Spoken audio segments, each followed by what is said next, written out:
Desmond Bane wound up and slapped the ball out of his hands without him looking. Ja Morant said he was fine in the West. Dillon Brooks called him old, said all he needed to do was force him left, and hit him below the belt, which were just a few of many questionable acts from DB and the Memphis Grizz to try and rattle LeBron Raymond James Sr. Stay tuned to find out exactly how King James responded, every bit of nonsense LeBron had to deal with from the Memphis jealous haters, plus how he responded most prominently on the court, but also off it on social media. Before that, just 14.9% of you watching are subscribed, so please subscribe. Also splash thumbs up for the YouTube algorithm, and for a follow back, follow at DFlowHoops on Instagram and Twitter.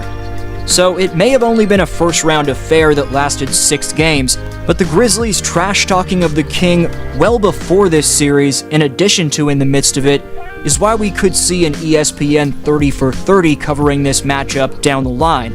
For now, your boy D-Flow will do his best to sum up this heated beef and how LeBron and the post-trade deadline phenom Lakers would be utterly unintimidated by the second seed in the West.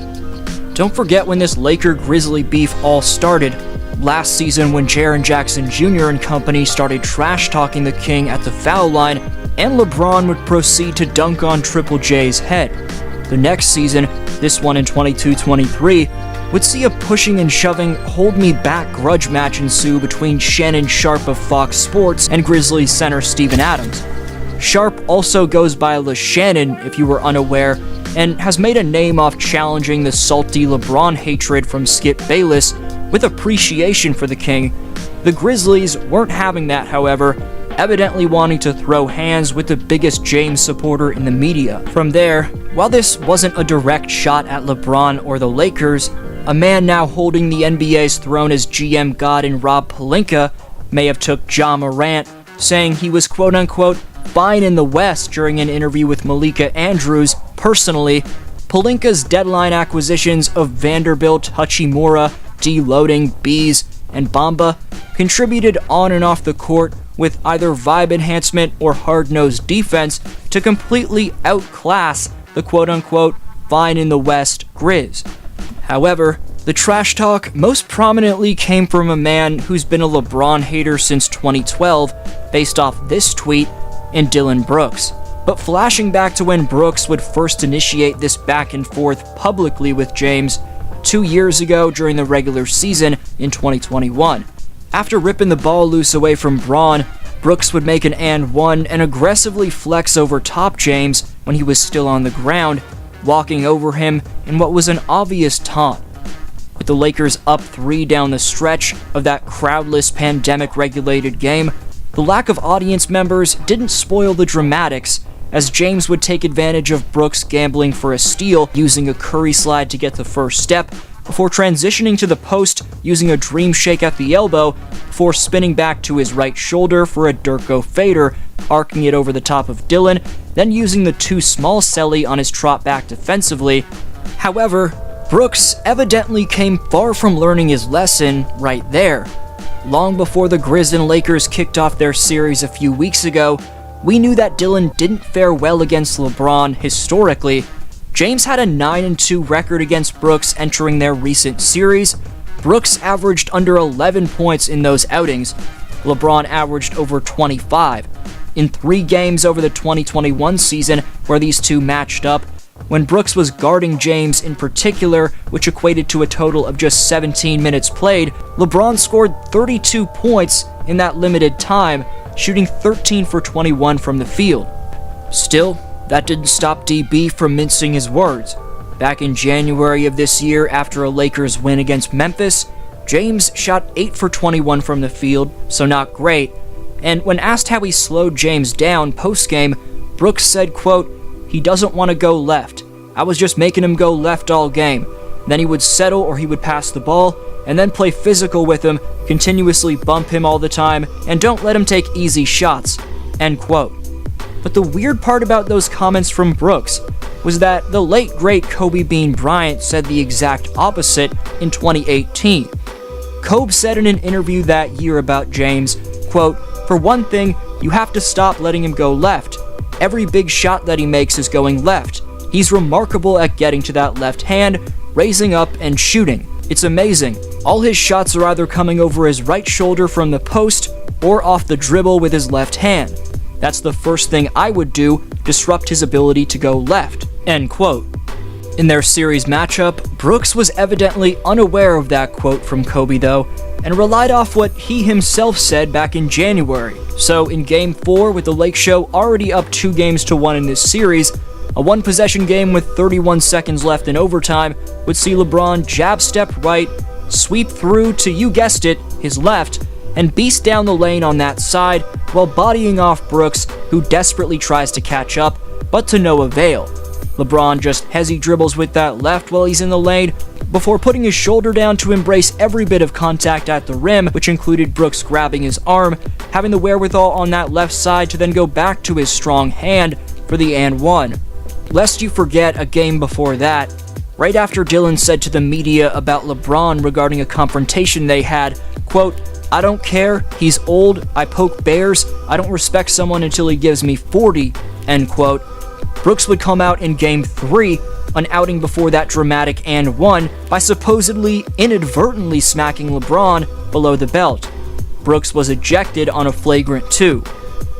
Maybe this had something to do with what was said in the pregame of the first Laker playoff game in 2 years on their home floor in Game 3, because it seemed like this bit of pleasantries wasn't the friendliest of exchanges.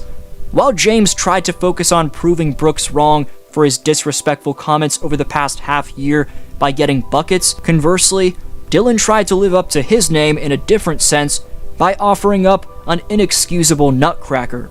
Maybe the weakest part about this from my fellow Torontonian and Brooks, who I'm ashamed to admit I share a hometown with, by the way, is the fact that he evidently ducked the smoke after this series.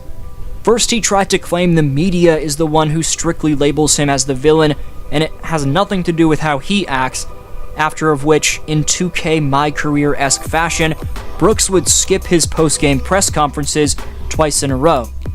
Meanwhile, in a closeout Game 6, LeBron would rub in a Euro step with Austin Reeves. Bellhop tries to give me a Euro step, which is technically traveling.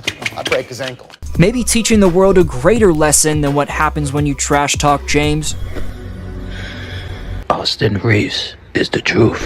In all seriousness, not only did LeBron seal a Game 4 win for the Lakers by driving to the very side Dillon said was his weakness, in that same game, he would drive down for the clutch game-tying lane in traffic to send it to overtime, and in the closeout Game 6 at Crypto, James sent Brooks to Cancun by posting 22 points on 76% true shooting, which included 6 dimes, 5 boards, and a steal. Waking up a sleeping beast, given the opponent evident bulletin board material you'd think would be thought of as a no-no, especially when it comes to the closest second coming of Michael Jordan that anyone's ever seen in the debatable GOAT King James. But in addition to Desmond Bane trash-talking Rui Hachimura and blindsiding LeBron on a play where he could have fractured a finger by aggressively smacking the ball away from him, the trashy engagement from Brooks worked to expose the exact issue with these Grizz, their naiveness, extreme lack of leadership, and sparse likability. With the out-of-his-league Brooks getting up in his grill right here back in Memphis for Game 2, when the Grizz led by 14 at the time, Dillon would attempt to rub it in, but as you can read from LeBron's lips, he rightfully calls him an effing bum. LeBron James, in opposition to Brooks and company, doesn't duck any smoke, but that doesn't mean he enjoys BS like that. Here's what the King said before Game 3 about the drama Brooks was trying to initiate in that one. Have you ever been part of a playoff series where trash talk actually impacted the outcome? Game is won in between the 4 lines. I don't want to talk much more. Tomorrow's going to be a great game. I'm not here for the bullshit. I'm ready to play, and that's it. I appreciate it. From a Grizz perspective, a culture change is without a doubt desperately in order, as their downfall was kind of predictable. Even after Game 5, where they won in a blowout, I would tweet out post-game in response to a video of Bane knocking it loose from LeBron that these guys are impossible to root for. Even a part of their fan base wants them to lose. Lakers will take care of them at the Crip in Game 6, and from there, my message to Memphis will be a few legendary lines from the great Kendrick Lamar. Sit down, be humble. LeBron, meanwhile, is already humble, as instead of throwing shade at Brooks in the aftermath of this series, he would give a shout out to his youngest son Bryce, who would evidently dominate an AAU game based off the clip, just like Bronny, who had a run-in with Stephen A. Smith, by the way.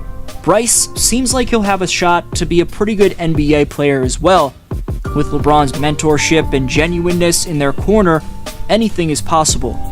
While James was classy in his post-game interview after advancing to round 2, he snuck up from behind on Brooks to get him back for the nut shot, tweeting for the first time in half a month by unleashing a monumental poem, which read, "Unlike you little inflammatory, I'm a grown-ass man, big shoes to fill inflammatory. Grown-ass pants, probably hustled with your pops. Go ask your parents, it's apparent you're staring at a legend who put a few little inflammatory in they place before trying to eat without saying they grace before." Skip Bayless would give his take in response to that. Okay, it's my turn now. As a grown-ass man, I can tell you with certainty it's a parade inside my city.